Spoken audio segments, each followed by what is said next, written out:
vicinity. Boys, we got one. Are you kidding me? I was not ready for that. Oh, boys. First fish of the day.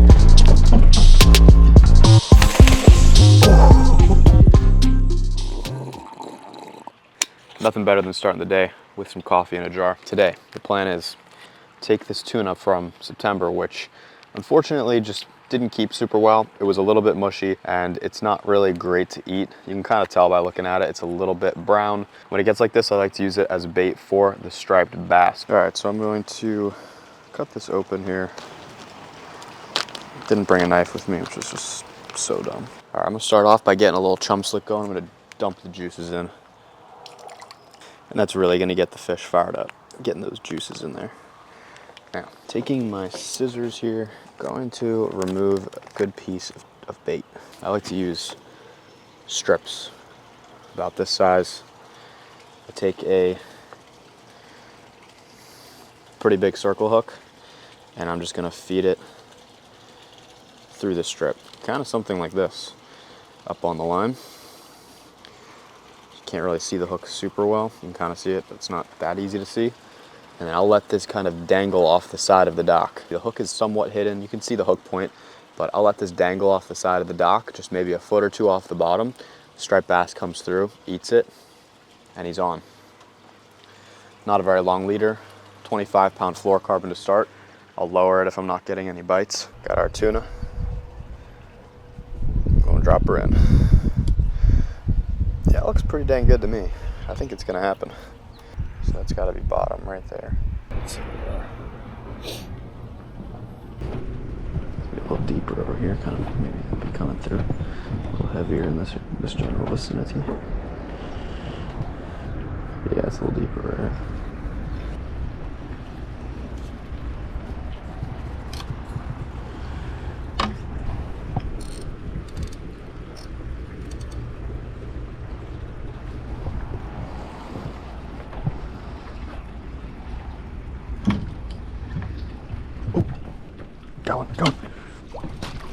Got one, boys, we got one. Are you kidding me? You've got to be kidding me. We're on. Boys, we're on. Are you kidding? I was not ready for that. Recording? We're on, guys. Striper on. It's a pretty nice one, too. I was not expecting that.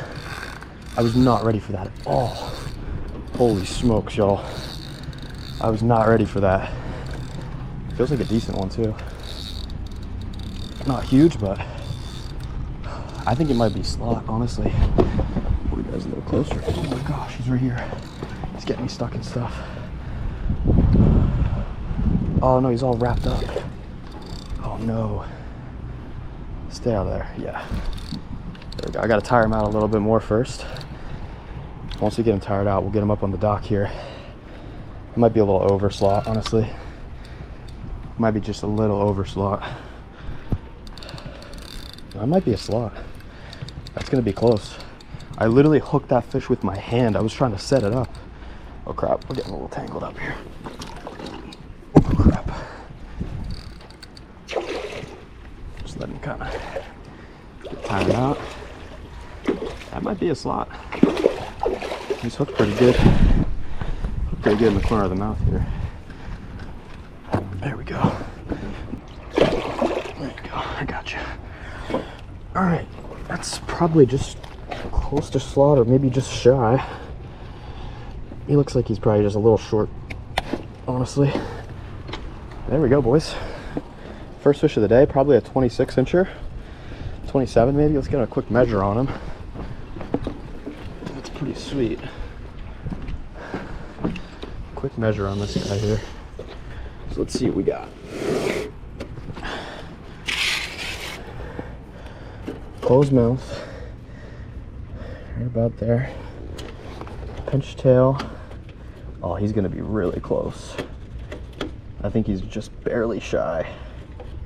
Yeah, he's just barely. I think he's probably just barely under, honestly. Oh, there he goes. See you, buddy.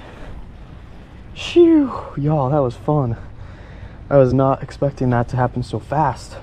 I pretty much had just dropped my bait in not that long beforehand. He came through and smoked it. I was just putting my camera down because it just looked a little weird the way I had it. That was fun. Should have had some more camera action going, but there's one just shy of slot. So let's get some more chum going, and let's try to get a slot because we're here for some food. Fun to catch though, that's for sure. Hope you guys were able to see at least some of that.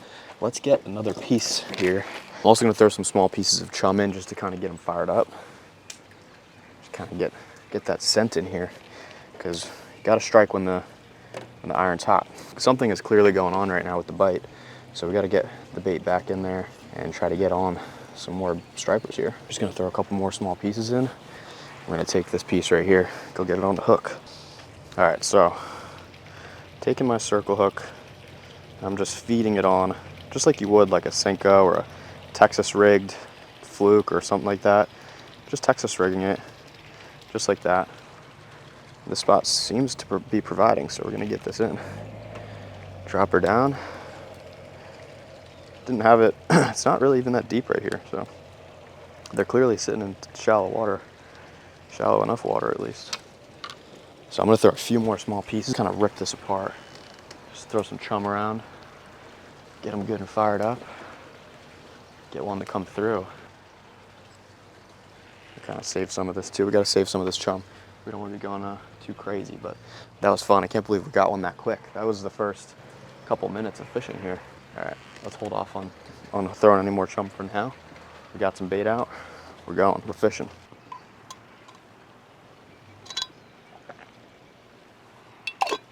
Oh baby, we are so back. I've never been so back in my life. So people, with the tuna, you want to keep it just off the bottom, just a little bit off the bottom. Oh yeah, we're gonna get in one for sure. This is what it's all about right here. This is what we fish for. Be able to have the opportunity to catch some damn striped bass from a dock. It's very fun.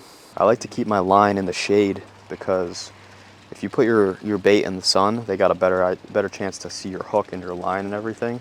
So if you keep it kind of in the shaded area, usually you'll have a better chance of getting that bite. All right, I'm gonna set this down, drag nice and low. That should be fine for now. Yeah, looks good. He's just dangling. He's just dangling down there. That should be enough to set the hook on one. Get a little more tuna in the mix here.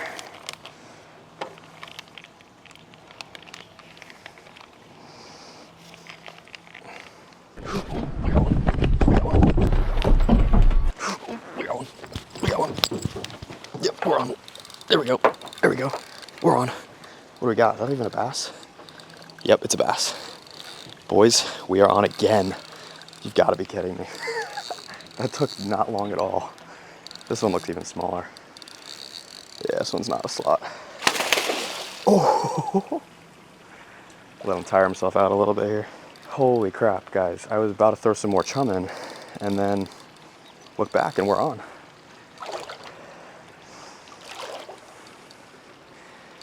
This is so much fun. I literally just left it left it sit there.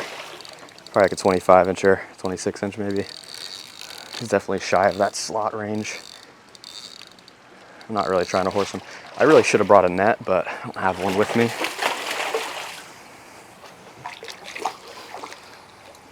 Yeah, he's hooked right at the top of the mouth here. Dude has no chill. There we go. Alrighty. Pop that out. Saw a little 24, 25 incher. Show you guys the bass really quick.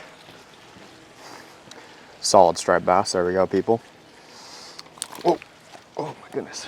Let's get this guy back. Are you still recording as well? Look at this. Beautiful 26, 27 inch striper. Not quite slot. Gotta get him back. There he goes. That's so fun. That is so fun. All right, I'm gonna throw a couple more pieces of chum out here just to kind of keep them fired up.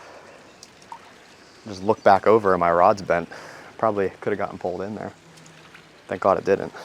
Definitely could have. Well, y'all, that is pretty much gonna do it today. I got 2 striped bass in a matter of about 30 minutes and a couple of other good takes that I did not capitalize on. So I hope you guys learned a little something from this. I hope you enjoyed the video. This is how I like to catch striped bass when, you know, there's not a whole lot of fish to catch. You pretty much do this in any marina up and down the whole Jersey coast. I've done this in a few marinas and it works. So I hope you guys enjoyed this. Be sure to stay tuned for more. And as always, I'll see you on the next one.